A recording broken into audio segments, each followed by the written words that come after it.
It's a mystery game because when you create the crime, you intentionally leave blanks. You leave room for questions to be answered. You're not sitting there and saying, this is true, this is false, this is who did it. Instead, the game guides you through creating facts in a way that makes you ask questions. My name is Jeremy Gage, and welcome to the Draw Your Dice podcast. This is an educational show involving all things tabletop role-playing industry. Listen alongside me as we hear from creators, entrepreneurs, and supporters about their personal best practices, principles, and philosophies. I encourage anyone from the budding game designer to a seasoned publisher and everyone in between to sit down with us and enjoy today's episode. Hello, everyone. Thank you for coming to the Draw Your Dice podcast. My name is Jeremy Gage, as you heard in the intro, but as always, the show is never about me. It is about who I have brought to you today, and who I have brought to you today is a returning alum again on the show. This is the year, once again, I would like to welcome back the great, the fabulous, the powerful Nevyn Holmes. Hello, it is me. I am back. That intro never gets old. It's so good. Thank you. Nevyn, just in case this is the first time someone is hearing about you on my channels, would you just give a brief introduction of who you are and how you present yourself to the internet? Yeah, absolutely. Hey there. My name is Nevyn. My pronouns are they, he. I am a queer, independent tabletop role-playing game designer based out of Central Texas. I make cool, very good games. I try to do really experimental game design. I try to really push the envelope in a few different ways. And most importantly, I make sure to absolutely be on my bullshit at all times.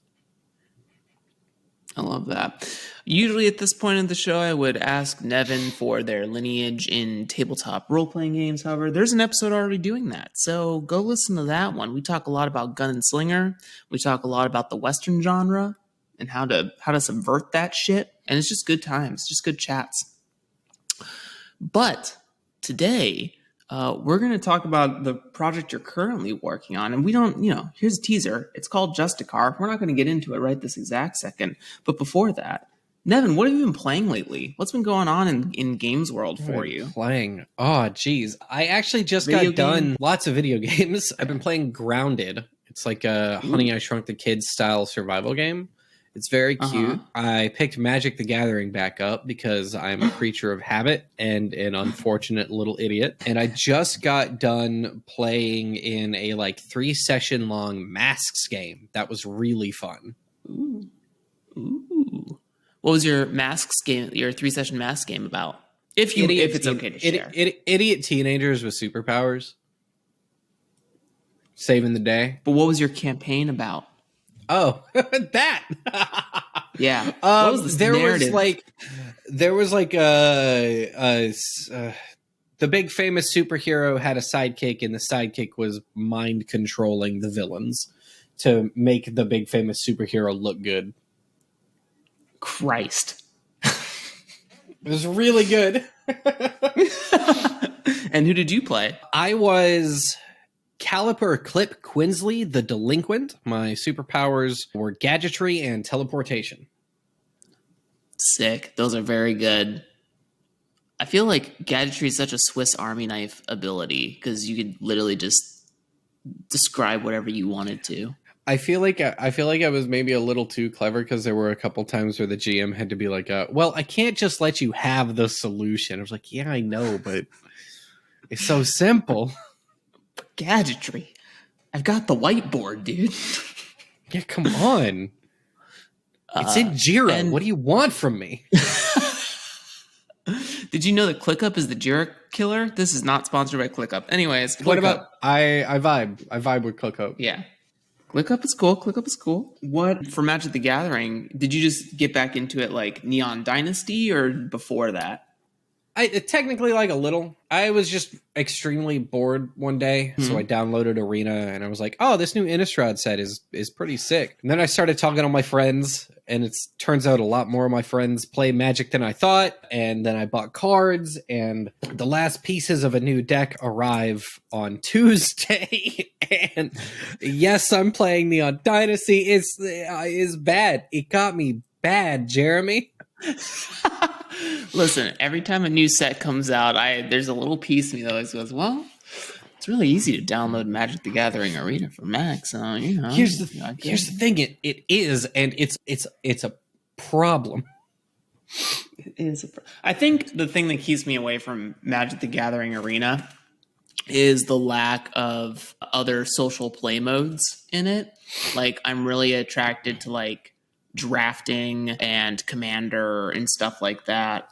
And you only get like the 1v1 player invite formatting, which I don't know.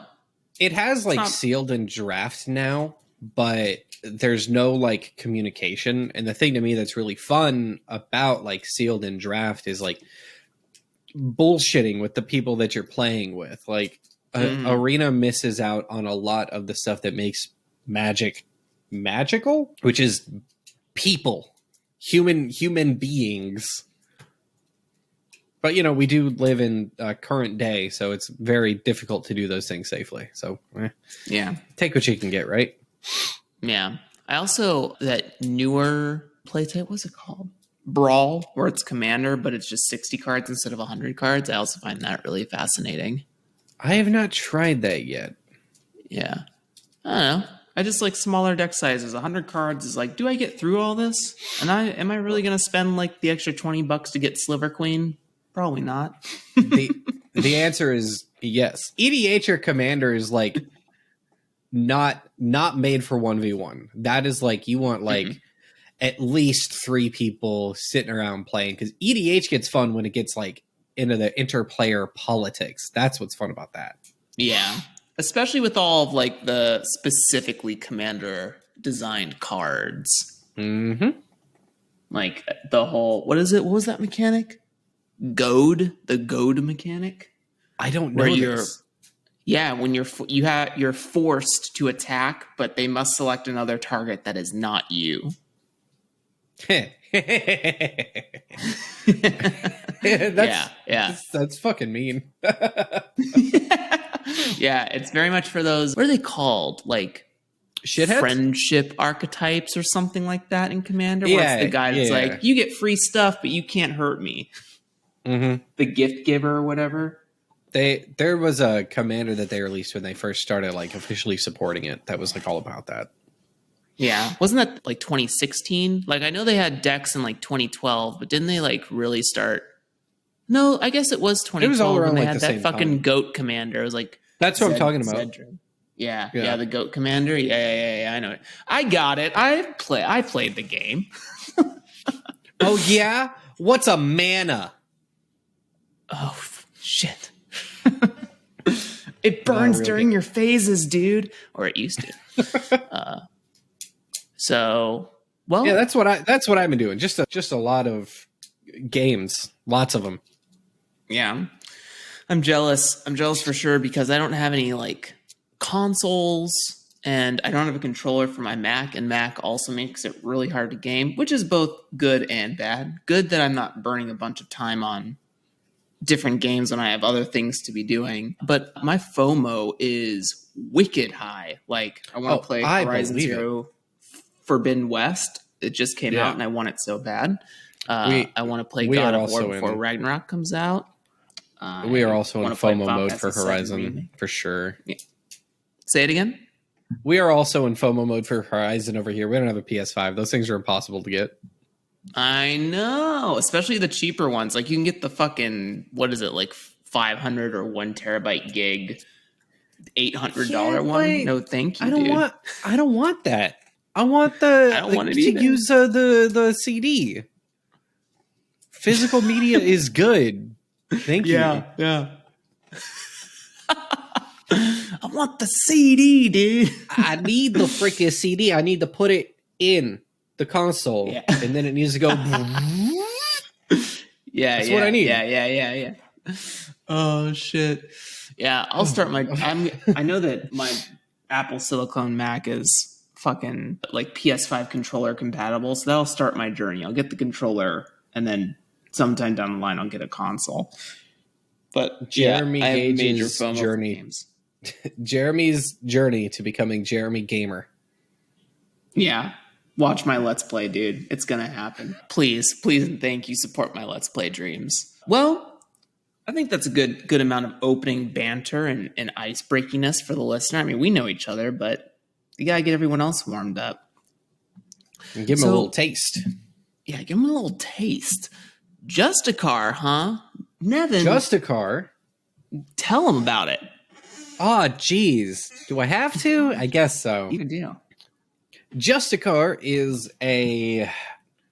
You can technically call it a TTRPG. That's what I've been calling it. Justicar is a tabletop role-playing game of mystery courtroom drama for 4 players, specifically 4. In Justicar, you create a crime and then play through the courtroom trial proceedings for that crime.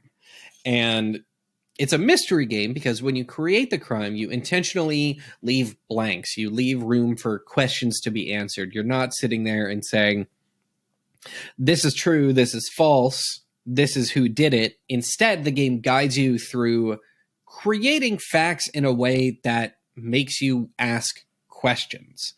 And it does a pretty good job of this, I think. And then once you've got everything created, you take a little break, you come back, and everybody takes on a different role in the courtroom. The judge, the stand, prosecution, and defense. And everyone's doing their own thing and just collaboratively working together to try and figure out the truth behind this mystery. It is inspired by all sorts of courtroom drama and courtroom comedy. You got Phoenix Wright, you got My Cousin, Legally Blonde, A Few Good Men, 12 Angry Men, all the good stuff, all the classics. And yeah, it's just made to do that. I love it. Admittedly, I haven't had the opportunity to read through the full document. I'm seeing it here now for the first time live, listener. But I think it would be really cool and a great way to sort of explain what's happening through here. Have you had? So I just want to check in before we have you had the opportunity to like play test this in its current iteration? Yes, mostly. Okay, it's been play tested a few times. The case creation has been fully play tested in the current version. The case playthrough has not been play tested in the current version, but the version before this I did play test. Okay. Well, I think it'd be fun if we, and something I might do for future episodes, why don't we just do like a little Mindscape walkthrough of what would happen? Like let's play a tiny version of the game live. Is that something that we can do without like getting into a whole Miro database and stuff? Is this the wild card you were waiting for? No. Well, like how do we set up the game? How do we set up? How do we start? Yeah. So the first thing is, the game guides you through important things to keep in mind at the table, right? Like this game is a conversation. Be mindful of each other. Be mindful of like you can explicitly never take control of another player's character. If you have an idea, you have to pitch it to them. You have to be like, hey, would it be cool if your character lost a whole bunch of money gambling on Pogs? What a specific example. It very much walks through like the core tenets of this game. Another thing that it wants you to keep in mind is that the characters are opposed, but the players are not. And it talks a little bit about how to role play and how to step out.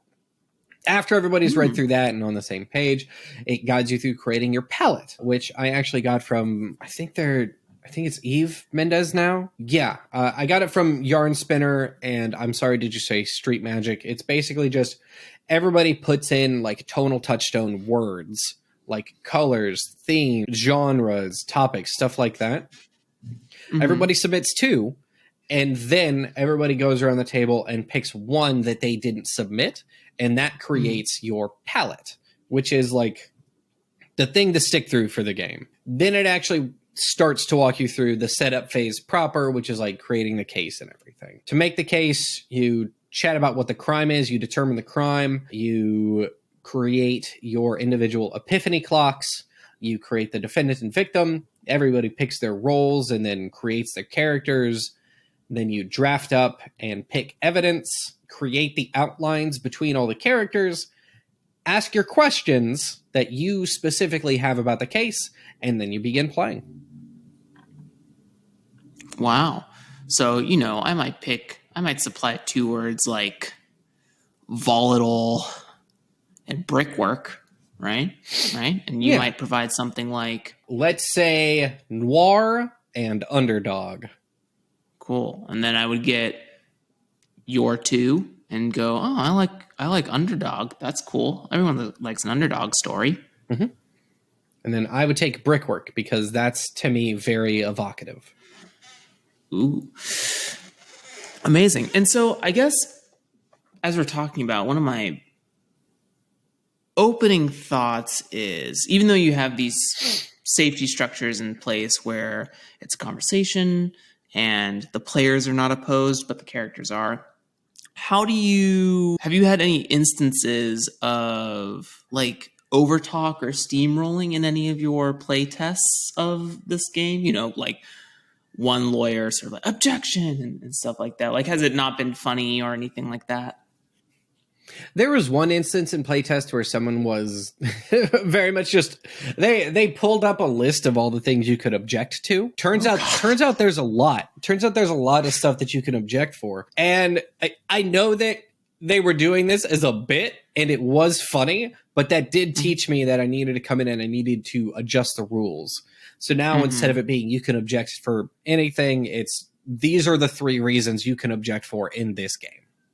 Ooh, very good. Very cool. I think that's really smart too. Because I could just see like I know some people in my life who if we played a game like this, it would very much become like a gaslight argue fest. So I'm glad that yeah, go ahead. One of the ways that I kind of get around that, and the reason that like gaslighting or arguing or whatever hasn't been an issue, is that the game makes it very clear that you are not competing. There is no winner at the end of this game. You are playing together to tell a story and unravel like this mystery. That's like the whole key tenet to like opposed characters, not opposed players. The game very much wants you to, anytime anything does get heated or you're confused about something, step out of the character's shoes, talk about it as players, get everybody on the same page, and then go back into it. Excuse me. And then, after sort of getting on the same page with your table, you start to create characters, right? The defendant and the victim. Oh. And no, you're good. It's live. What's up, little doggo? It's fine. Ripley, hey, come here. Ripley. Do you want kisses? Come here. You're fine. Love to get mail delivered. It's the mail alarm. It's the mail alarm. We're gonna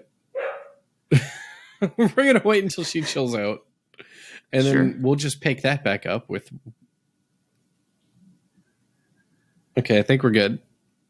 Jam took care of it. Jam saved the day. Nope. Jam, just hug the puppy. It's okay. It's not that loud in the background. And I warn people all the time that I talk to real individuals with real ass lives. So a little dog barky that they can get behind. Jeremy, I'm trying to be fake. Come on. I'm trying to be Twitter right now. You know what I mean? Twitter in real life. Anyways, you were going to ask me something that was probably going to be a very good question. Well, so a little bit as you're designing like the characters of the game, like the roles in the court, right? You have a list of moves and things, but you mentioned at 2.2 GMs and 2 players. Can you just tell me a little bit about that? Yeah, so this game is technically GM-less. Everyone has like almost entirely equal say over the story. But there are 2 particular roles in a courtroom case. When you look at courtroom drama media, there are always 2 roles that are kind of holding all the cards, or at least can affect things the most directly. That's the judge and the witnesses, or in our case, the stand. They, purely because of the types of characters that they're playing, they have a bit more of a direct line to touch on the truth of things. Or more of a direct way to like influence things that are going on. The judge is kind of obvious. They are the judge. They get to decide If someone gets held in contempt, they get to decide if an objection is sustained or overruled. And they can even just dismiss things outright because judges are able to do this. The stand is playing 3 different characters that are all witnesses to the event. So whether the stand is deciding to tell the truth or to lie, they are very easily establishing things, whether true or false, about the case. The prosecution and the defense are more in line with the player roles. While they can affect things and while they can establish things, their gameplay is a lot of asking questions and prompting for things and trying to signal to like, hey, what about this thing? I want to focus on this as a story thing. So the judge and the stand very much are more in line with a GM. So to present that, I say this game has 2 GMs, even though it's GM-less, but it's kind of got 2. Well, I think that's interesting. Like, even if it is GM-less, I think it's interesting to think about games that are co-GM, right? I don't know if I could name a game off the top of my head that's like deliberately has multiple GMs, right? We might call that like GM full or GM less, but I mean specifically in a like I talked with a friend a while back about the idea of like what would a co-GM'd D&D game look like, because if you had someone who is really good at designing battle encounters, and then you had another friend who's really good at like plot stuff, and you had another friend who was like really good at scene description, would you just sort of like switch the hot seat and kind of all be there in the room and GM and use all your strengths? Maybe you have like the plot guy write out some session notes after the game's over, and then you have the encounter person like make and be there to run, and maybe you have the like scene description or really good improv person to kind of do the outside of combat stuff. So I think one inspiration I take from this almost immediately is the thought of this what players usually do in games, that more traditional games where they're like prodding and poking the space and asking questions, and the GM is giving the answers. But instead you've divided sort of like who gets to answer what amongst 2 people, which I find really fascinating. Mm-hmm. And I also like the bit about the epiphany clocks too, that like you get a confirmed truth after a little bit. Yeah, I'm very, very happy with the epiphany clocks as a mechanic. It's just good. It's a good pace. Sometimes you write something and it's just good, and this is one of those times. It also comes back at the end. So when you have finished up the trial, whether or not you have your own epiphany clock filled affects what you do at the end. Mm-hmm. And the more players that have their epiphany clocks fully unlocked, the like quote unquote better ending you get. The good ending.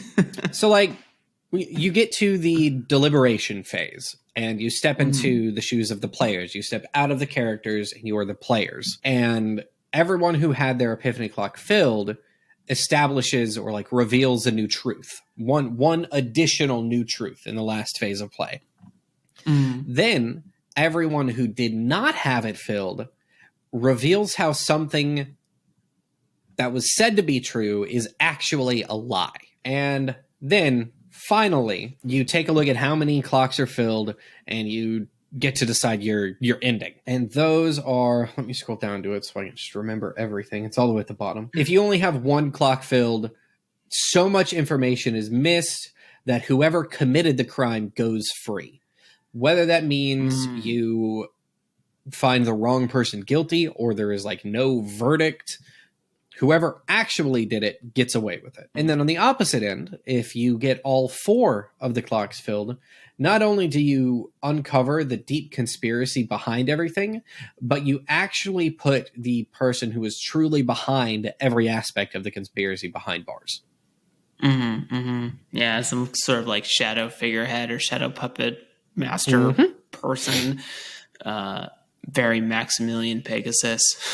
Why did why him? I think it's because I showed my partner Grace the first episode of Yu-Gi-Oh, and I just wanted her to hear Joey's ridiculous accent. What an episode of TV that aired. And the first episode does not hold up. It's like a whiplash of events. It's not good, dude. An older man gets beat up through holograms, and then you have I don't even think it was the holograms. I'm just imagining Kaiba just knocking this dude out. Just took the card from him. Go ahead, draw your last pathetic card, Yugi. That's his voice, right? And just agrees. Also, your grandfather went to the hospital, dude, and Kaiba's like, duel me, punk ass. And you just goes, I have to now. You didn't have to. I mean, it's a shonen. It's a shonen. It's a shonen about a card game, and it's just ridiculous. I've seen some shonens with some protagonists that are like, no, I don't think this fight makes sense. This person's hurt. Yeah, I'm gonna go. My grandpa's in a coma because you beat him up. I'm gonna go suing your ass, dude, and sue you. Fuck your blue eyes white dragon. I'm taking the company. Your ass is grass. Oh God. But that's all to come back to say that, I think, and it's also interesting, you could play, there's like a little bit of a strategy thing with the Epiphany Clock too, in that you could play to not like upgrade all of your Epiphany Clocks. You could negate a truth and see a different end come out if that's sort of like the story you wanted to tell. I find that fascinating. I don't think that you can actually intentionally try to not fill up your clock. All of the moves, the way that you fill it up is by doing moves. And for the most part, all of these moves take it by one. There are some instances where you take another player's clock by one. Or like when the stand lies, even when the stand lies, they fill in someone else's clock. Because the act of lying reveals truth in and of itself. Right? I don't think that there is a single thing in here that unfills the clock. Well, then be on the lookout for Jeremy Gaze's Justicar PvP module coming to you 2022 this summer. Perfect. The trick, reduce your Epiphany Clock by one. The trick, I think, is I'm obviously still adjusting these numbers. There's going to be much more playtesting before I finalize everything. But I think what it's going to end up being is just the Epiphany Clocks are going to be bigger. Whoa. They're four right now, right? They're four. Yeah, they're four right now, which I think is just extremely easy to fill. But I want to see how that works. I want to see how it feels before I fine tune it. It'll probably end up being somewhere between like 6 and 8, I think. Yeah, it should just be an odd number. You should do 5 or 7. I'll do like 23. Yeah, 23 segment. 23 segmented clocks. So step 1 of gameplay is I need you to create a circle and then divide it into 27 even pieces. Please do this for me. Yeah. Another amazing component of this is that you've built a very popular meme into the physical play space of this, right? Pepe Sylvia? The Always Are you talking Sunny. about Pepe? Yeah, Pepe Sylvia. No. Yeah. Is that what it's called? It's Pepe Sylvia. Yeah, Charlie Day is like Pepe Sylvia. Pepe Sylvia. What the heck is Pepe Sylvia? Who is this? I don't know. Yes, you built it into the game. Talk about that. So one of my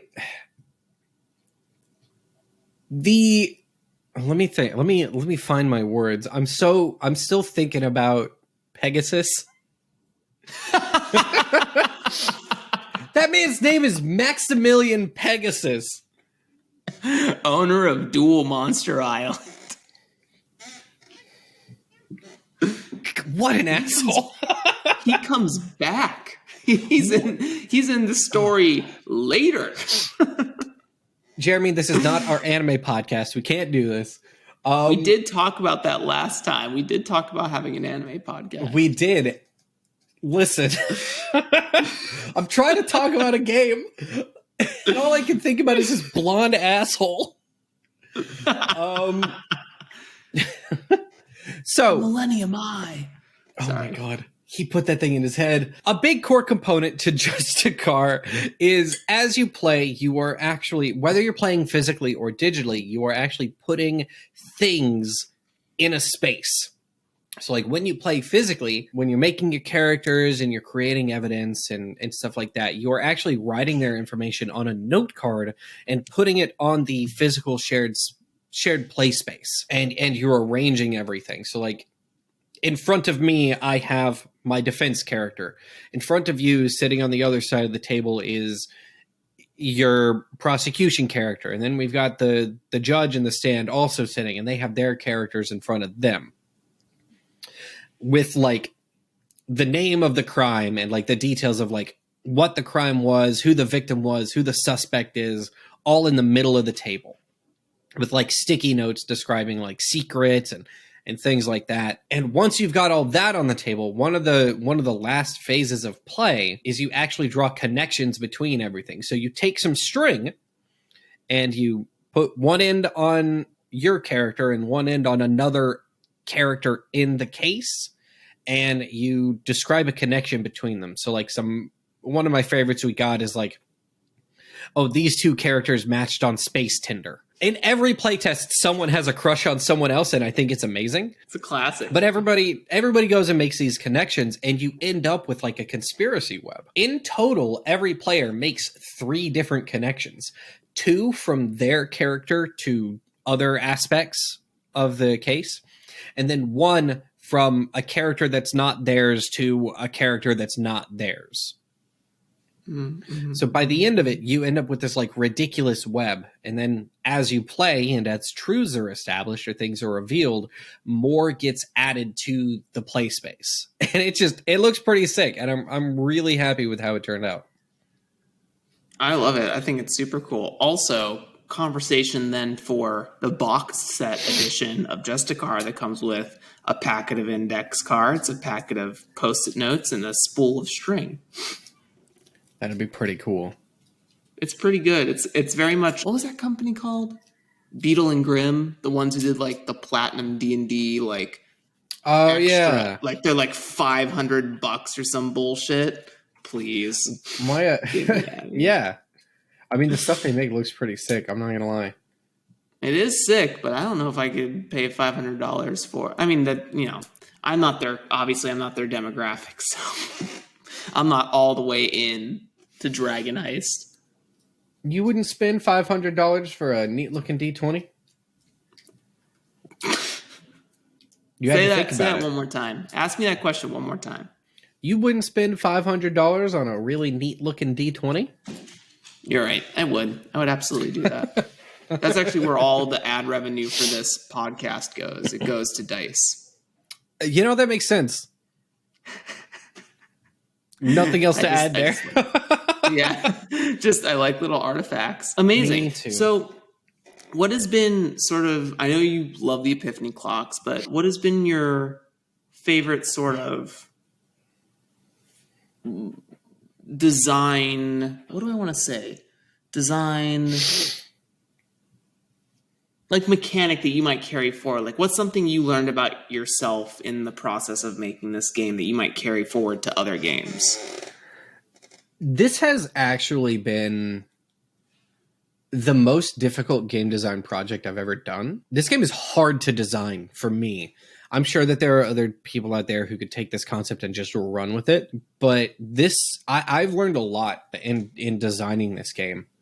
Things ranging from telling people how to interact with each other to creating gamification where there is none. It's like in an early version of this game, it was completely different. The roles were like there. Oh, excuse me. The roles were there, but everybody had hold and they would spend hold to do things. At one point I was toying around with using dice, and I just gradually it's been kind of in phases that I've moved away from traditional things into a very much like GM-less, dice-less kind of thing. The most traditional thing in here is the clocks. And I've just learned a lot about like knowing when to push what aspects and kind of like this is going to sound really pretentious, but like listening to the design, listening to the game, and figuring out what it needs and what it wants to be.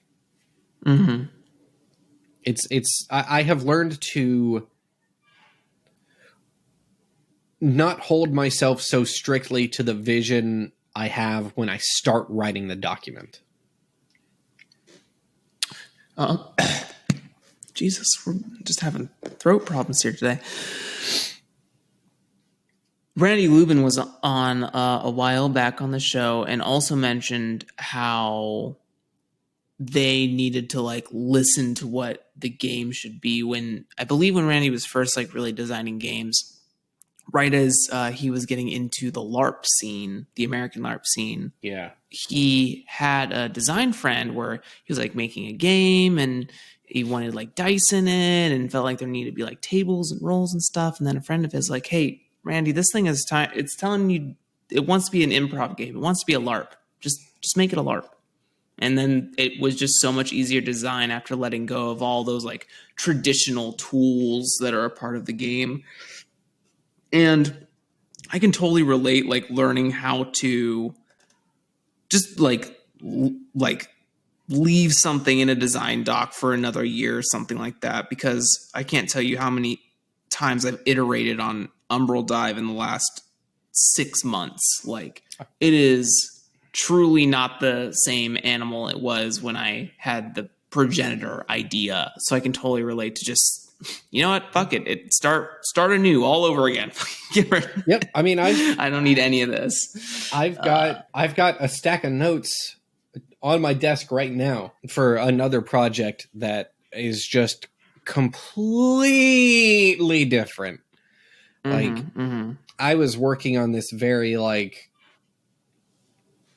it was going to be like a point crawl game where you're playing like these immortals who are just going around trying to solve problems. And then it shifted to be like a cyberpunk game, still a point crawl with some of the stuff, but like totally different. And now it's going to be a Merkborg hack set on the moon that was eaten in Gun and Slinger's universe. Ooh, love that. Love expanded universe stuff. Actually, I don't know if it should have been out, but if you didn't, I had Adam Bass on here like a couple weeks ago, and they talked about how as they were designing Y2K and also Cyber Metal 2012. Is that what it's called? Yep. 2012. Yep. Sick. Good job, Jeremy. Cyber Metal 2012, and like creating games out of the universe of the setting, like the timeline, I found ripping fascinating.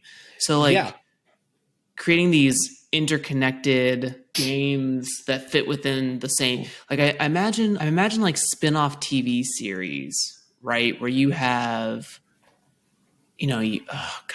I'm nodding my head. I totally get it. Like you had but the listener has to get it. Yeah, you have the Suicide Squad movie, and then you have the Peacemaker TV show. Yes, exactly. Spinoff. Yes, spinoffs. I didn't know if that was going to be right, but it like spinoffs that are connected either through like history of a setting, the whole setting itself, things you took away, or breaking down into like even factions. There's like a lot of different ways you can do this. And I was watching, I was watching like a game developer business video essay or something like that, specifically around video games, but creating sort of like an extended universe to help create legacy and propel community support in a way, because they were talking, one little clip was talking about Final Fantasy 14 and how something that keeps the game alive from, and even like World of Warcraft and D&D is also really a culprit of this, is that all the fan art and actual play content and all the like the fan fiction and stuff that people make for different settings or video games is what keeps them alive from expansion to expansion. Otherwise they may like die out or something. But like people do, I know Hollow Knight's still wicked popular, and even though they've jerked around the community with, I mean, their Team Cherry's working as hard as they can, but Silksong has been in announcement development for aeons now, but the community still loves it. The community is keeping it alive with all like the deep lore that they're finding and all the fan fiction they write and all the fan art and stuff. So on the marketing side of things, thinking about how to create these sort of interconnected properties to one thing that you help people deepen and connect with, like a sort of almost single thing instead of multiple things, I think is pretty smart.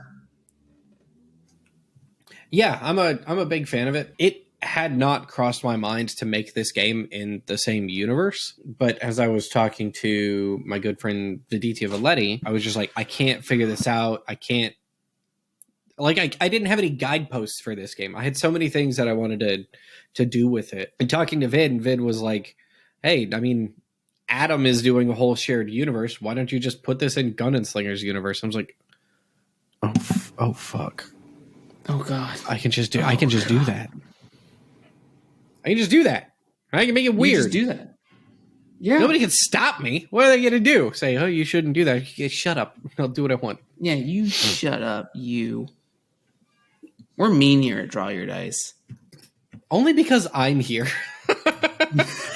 Every other episode I've listened to is so wholesome and nice and, serious when it needs to be. And then I come on and I'm just like, yeah, shut up. I'm very mean. I promise. I'm the meanest little baby you've ever met. Yeah. Yeah. I mean, it's that folio concept that keeps another person's game alive. Right? It's Forge in the Dark. It's PBTA. It's potentially Iron Sworn. It's Morkborg. Like, those are just sort of like the first 4 games that really pop to mind about stuff that I keep seeing. And then there's also like Fate System stuff, D&D 5e, GURPS. Mm-hmm. So don't say GURPS to me. I know. I just read a tweet today about like GURPS on Reddit and how every time someone was like, what's a good system to like do this to? And literally the first comment is almost always GURPS. It's so bad. I was doing it's so bad. Ugh. I was doing promo for Gun and Slinger. And somebody commented on a Reddit thread. I shit you not, Jeremy. They said, why don't you just do it in GURPS? I'm not even, that's what they said. It's just like, what's good though, is that I'm a mature adult. I pay bills. I live in a residence and I can simply elect to block someone. I have no need, time, or energy to engage with people like that. Oh, there are other games outside there besides GURPS and D&D. It's like getting rickrolled. Is what it's like when someone shows up and is like, "Why not just do it in GURPS?" It's like, I guess I am no stranger to love after all. Yeah.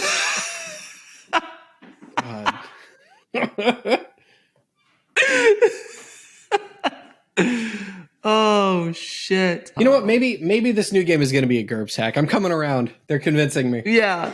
Wait. Would that then mean that every game is technically GURPS compatible? Every setting is GURPS compatible. If you can just do anything in GURPS, I'm gonna put a sticker on Justicar that says "Not GURPS compatible."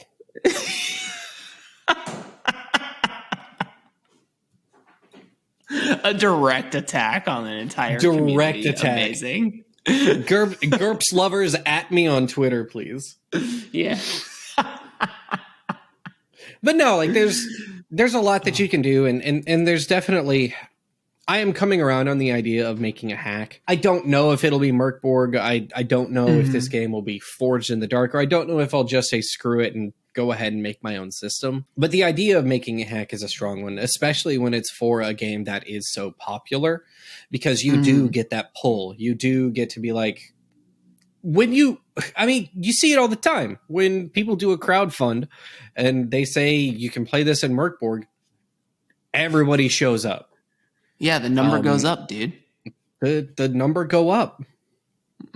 So I don't know. There's a lot to weigh there, and if I think if I can figure out that I can make this game and it be true to my artistic vision, and it still be a hack, I'll probably be happy with it. Mm-hmm. I'll also probably still add in some systems because I am a gremlin.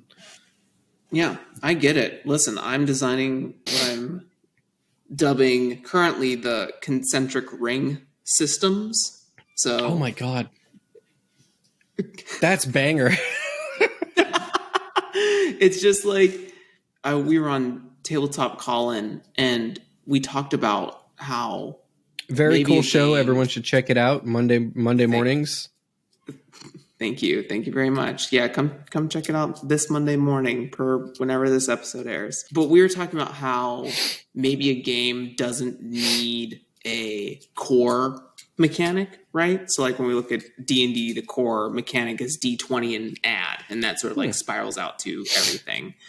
But what if you didn't do that? What if you just had specific systems for specific engagements of play? So like for me, it's what does my combat system look like, right? That's its own thing, has its own set of dice, whatever have you. I think that it would use like the same artifact. I wouldn't make you go buy a deck of cards, some pogs, and dice to play my game in its entirety. But That does sound like a cool game, though. Hey, someone else can have that. I'm not trying to break the bank for anyone on that. And then what does my exploration mechanics look like? They could involve the same dice, but by no means have to operate by the same system. So going like just go ahead. I would say that in and of itself is a core mechanic, isn't it? Like if don't do this. Like I've already said it, Jeremy. Yeah, go ahead. Keep going. You're on a roll. Those are individual core mechanics that make up the whole. Sure.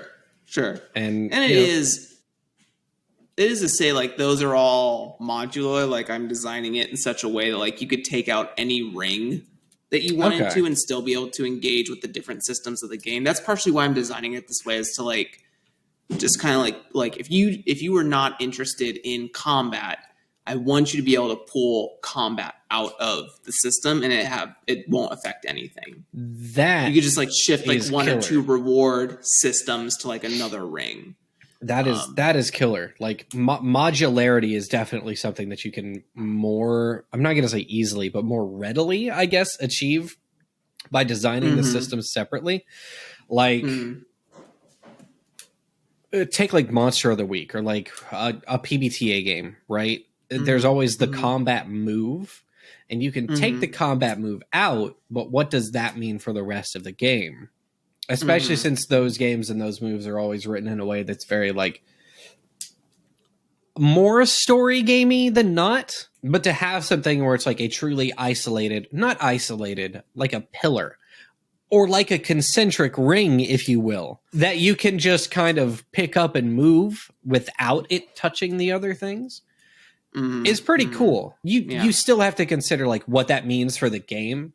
For like my Astral Dive game does not have combat in it. What does that mean for the game thematically and execution wise? But that's a much more interesting question to me than what if I take the D20 out of D&D? Yeah, right. Then that becomes a whole crapshoot. Nothing works anymore. But I also think about like modularity as a form of need as well. Like when you think about multi-systems, in that, like, let's say that you maybe already sort of do this in D&D, and I only use that because it's sort of like the Rosetta Stone of tabletop for most people. Yeah. Maybe there's a newer generation I've been experiencing that like is a little less D&D-ified. But anyways, like I'm imagining what happens if you're a table that just like fucking loves combat. So you're doing the next 4 sessions you meet, combat. We're doing boss fights. It's sick. But then like someone gets a question of like, well, how are these elementals affecting this local town or whatever? Like someone gets like story or fiction curious, but the game didn't like readily provide those systems. But in a concentric ring style system or folio system or whatever the fuck you want to call it, you can then reinsert that ring at no regression of your table and be like, okay, well now we can learn like the faction mechanics and see how that's all parsing out, or like the questing system or whatever. Yeah. And then we can go into 3 more rounds of combat. Like, I think what's really important about a multi-system thing is that you're able to take it out, but you're also able to put it back in when you need, or engage with it when you want to. I think that's really important. Like, if we aren't concerned about like having a campaign, but doing a one shot, the combat ring and the delving ring are probably all you need. But if you're like, man, I would like to like go further than this one shot, well, then now you can insert and do like the Iron Sworn Your Truths thing or whatever, and kind of like make decisions about the world that way. It makes onboarding a little smoother. At least that's the idea, right? Because it's like, hey, we're going to sit down and play this game. Yes, I know it's a 500-page book. You only need to read these 2 pages. Don't worry about it. Yeah, absolutely. Like, that's why I think it's really crucial, because then you could also have the opposite too. Like, you could have a table that only wants to engage in zoomed out sort of things, right? They want to do like quick mechanics for conflict, maybe 1 to 3 rolls of something, or card draws or whatever. And that decides like how a faction moves, or, a relationship's meter is changing, or a resource management game. Like, I'm not saying that's in Umbral Dive, but like that's something I think about. And then maybe at one point, like, oh, this seems like a really like critical moment, and I would love for us to play that out second by second. So let's like get those combat mechanics out, or like some of those delving mechanics, and see if we can't do like a siege or something. Yeah. Hell yeah. That's sick. That sounds awesome. Keep doing it. Make it happen. That was all a really long tangent to say that I'm also a little mechanic goblin with this. And I'm only doing the one game. I'm not making anything else. Once Umbral Dive comes to life, you're not getting another fucking game from me. It's going to be legacy from that point forward. This is a lie. This is false. Jeremy doesn't know it yet. This is a lie. Jeremy will make more games. I won't. I will not. If I make anything, it'll be Umbral Dive 2nd edition. That's what the fuck it'll be. Buddy, I sat down and made Thou Hast Been called out and said, this is the one game I'm making, and then next week I had 3 more. All right, listen. What if they're all in the same universe, Nevyn? Oh, I can put them on the moon. You could put Justicar in the Gun and Slinger universe. Oh, fuck. I'm going to have to do that. You establish a whole setting about it. It's got, hey, the Wild West had courts. You know what I'm saying? I'm going to have to do a playtest about it. It's going to be great. God damn it, Jeremy. I come on here and you say smart things. The prosecutor is a gun. Just shoots the witness. I'm a demon. What do you want from me? Yeah. Oh my god. No truth there. Oh, it's fucking, what is that called? Danganronpa, right? That's that style of game. Yeah. Don't talk to me about Danganronpa. I watched the most recent anime of it, or the only anime, I guess, of it. They did it. That's cool. I shouldn't be surprised they did an anime. It's already an anime. It was a good whodunit. It was a kind of good whodunit up until the end. And then I was wait a minute, how could we have known? I just don't like the games. They're bad. I don't even have the energy to get. And now the Danganronpa community is going to be coming after us. I'm gonna. This episode's gonna go live, and then I'm gonna like check my Twitter. I'm gonna have 500 notifications that are people going, "What do you mean you don't like GURPS?" Yeah. Oh shit. Well, Nevyn, I think that's going to bring us to the top of the show. Do you have any like crowdfunding intentions for Justicar coming up? Yes. Justicar will be on Kickstarter, unfortunately, launching March 29th. Fortunately. Mm-hmm. I'm not happy to have to be in the position where I kind of have to use Kickstarter, but timelines are weird and figuring out platforms is difficult. I know that you've had plenty of people on already to talk about the Kickstarter thing and crowdfunding. I don't really want to get too into it, but suffice to say, I had to make a decision, and that decision was to go to Kickstarter. Yep. So I will be starting a 3-week crowdfunding campaign on March 29th of 2022. You'll be able to find it. You can find it now, actually, at bytes.rip/Justicar. You can go ahead and follow. It's a good URL. That's a strong URL. Thank you. Well, and also, Nevyn, real quick, why don't you just while you're on the roll, why don't you just give a brief outro just so people can know where to get in touch with you? Yeah, totally. Once again, my name's Nevyn, they, he pronouns. You can find all of my games at nevyn.games. It's a really good website. You should check it out. I come in swinging just as hard as I did on this podcast. I think you're going to love it. I do my own projects. I work with my wife, Jam, to produce games and stuff like that. You should check her stuff out as well at dinoberryjam.com. I'm open for freelance work. Hit me up. Check out my games. Buy my stuff. Hit me up. Back Justicar March 29th. Sick. Well, thank you everyone for being with us today. I hope you learned a lot from Nevyn, because I certainly did. And we will catch you next time. Say bye to the people, Nevyn. Bye. Bye.